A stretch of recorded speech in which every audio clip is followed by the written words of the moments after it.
এর managing director. আমি দীর্ঘ 25 বছর মিডল ইস্টে অনেক দেশে এয়ার কন্ডিশন এবং কোল্ড স্টোর নিয়ে কাজ করে আসছি। এই যে একটা বক্স টাইপ কন্ডেন্সারটা দেখছেন, এটা বাংলাদেশের অনেক এক্সপার্ট এসে এটাকে ক্যান্সেল করে দিয়েছিল। তারা এটার উপরে বাজেট দিয়েছিল 2,40,00,000 টাকা। তারা আরেকটা করে দিবে ওপেন টাইপ কন্ডেন্সার, কিন্তু আমি এটা চ্যালেঞ্জ আকারে নিয়ে মাশাআল্লাহ কমপ্লিট হয়ে গেছে। এই যে টোটাল দেখেন বক্স টাইপ কন্ডেন্সারটা, এটা টোটালি আমরা মেইনটেনেন্স করেছি।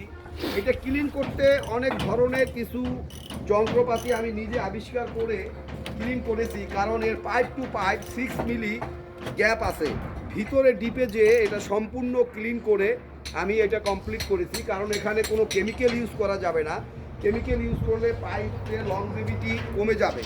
তাই আমার এক্সপিরিয়েন্সে মাশাআল্লাহ এটা এখন তৈরি হয়ে গেছে। আপনাদেরকে একটা কথা বলবো, যারা এই লাইনে অভিজ্ঞ এবং এক্সপার্ট তাদেরকে কাজ দিবেন, তাহলে আপনার টাকাও সেভ হবে এবং কোয়ালিটি 100% পাবেন। এক্সট্রা পাওয়ার ইঞ্জিনিয়ারিং একটা স্বনামধন্য প্রতিষ্ঠান, বাংলাদেশের অনেক বড় বড় প্রতিষ্ঠানে কাজ করে আসছে এবং বাংলাদেশ মৎস্য মন্ত্রণালয়ের 4টা মেগা প্রজেক্ট কনসালটেন্সি করেছে। ধন্যবাদ।